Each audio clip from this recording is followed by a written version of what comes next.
Peace, family. I want to talk about collateral today, something that I learned, and a lot of people don't notice about insurance, but you can actually take a policy that you have on your life as the insured, and you can use it as collateral to actually secure another loan outside of the insurance company with the banker. Um, and and it kind of goes back to what I was talking about when it comes to your home.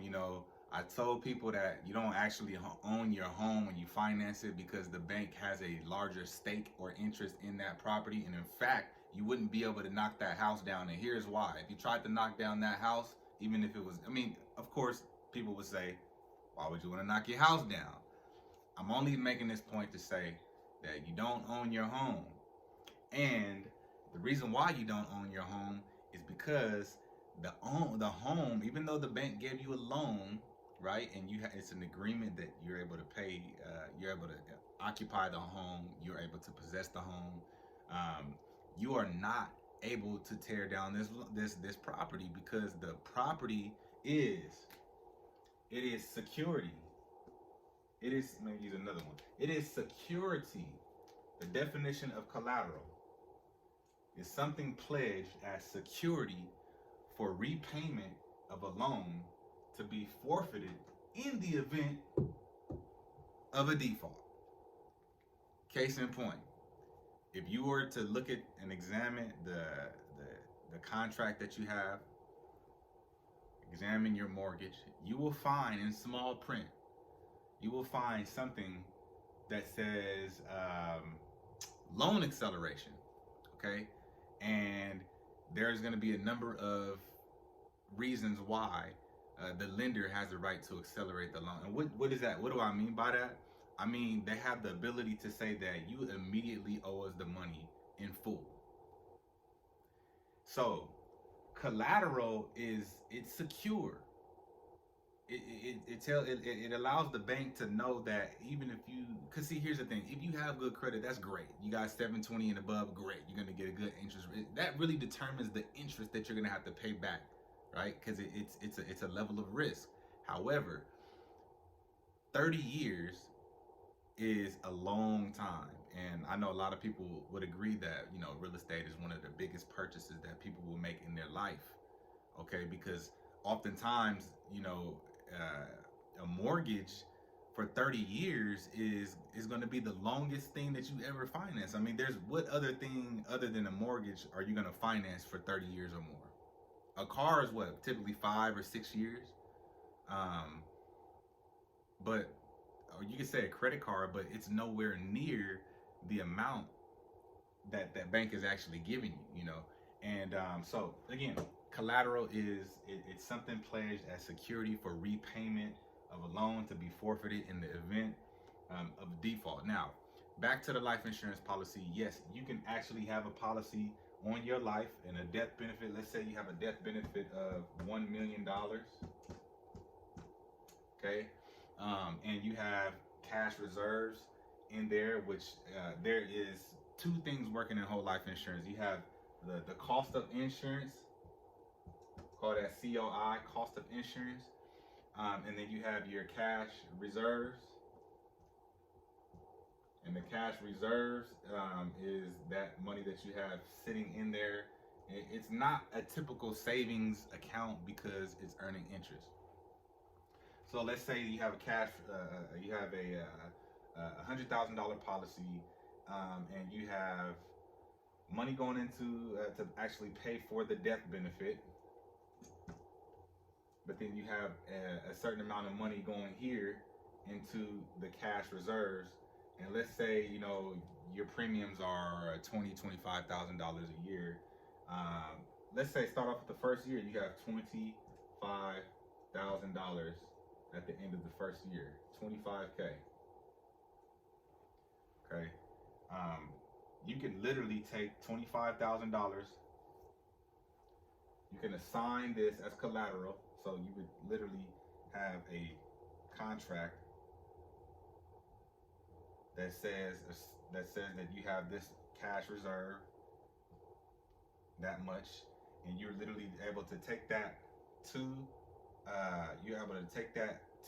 the bank, and the bank will give you X amount of dollars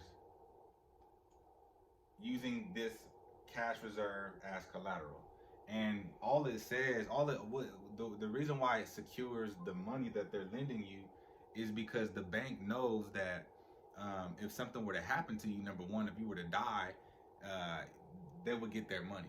And here's the thing: when it comes to when it comes to assets, you know, and I go into the reason why you should put money into a trust so that way creditors won't get it. But typically when somebody dies and if they don't have a trust, a living trust set up, um, you go into what's called probate.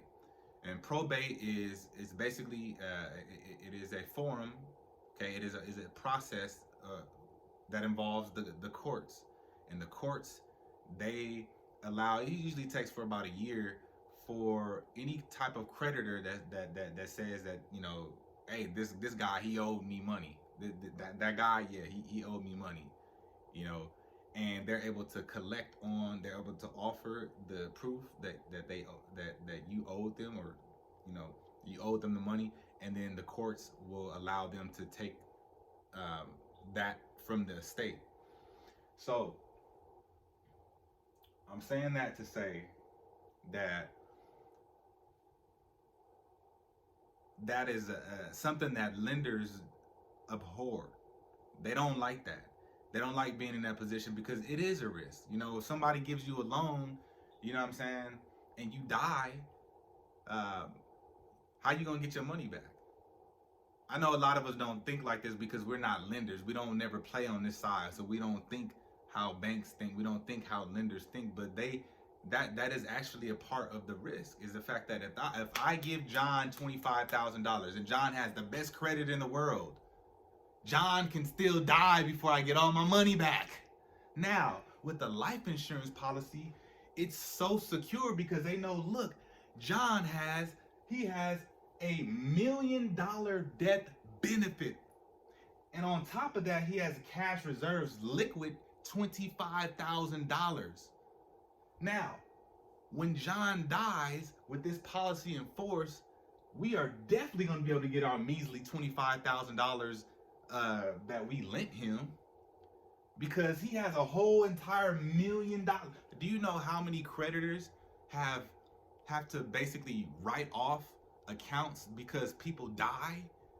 You know how many people get mortgages on properties, and the bank, you know, of course the bank can foreclose on the property, and that's the reason why the house is collateral. Because again, imagine if a bank said, you know what, we're gonna give you X amount of money to buy this big old house, and then that person dies, and the children say, hey, well, you know what, we don't, this is our house, we grew up in this house. The bank is gonna say, I own it. He didn't pay it off. John did not pay it off. So it is important to understand that this is really powerful option that you can use with the policy, and it goes to prove that you know, that these policies are indeed assets. These are real assets. A lot of people don't look at paper as being an asset. They don't look at contracts and things of that nature as an actual asset. But really, see, your house is not the asset. The house is really not the asset. It's the paper. It's the agreement that's the asset. A lot of you don't know this, but when you get a mortgage, right, with a lender, this lender actually pools all of the different mortgages that they have, you know, and it's probably based off of the risk. And they sell these mortgages to investors. They sell the paper to investors because investors know that these collateral assets, this paperwork, this contract has value. It gives the creditor a right to collect the interest from the person who's occupying the property. So it's your brother Bashir coming with those insurance facts. I hope you got some value out of this. Definitely like it if you like it, and share it. Let people know, because this is something that people don't. This is something that's not taught. It's not common, and black people in general, we don't really look at insurance as an asset. We just looking at the flashy stuff. We're looking at the more tangible things. All right, it's your brother Bashir, dropping them insurance facts. Peace.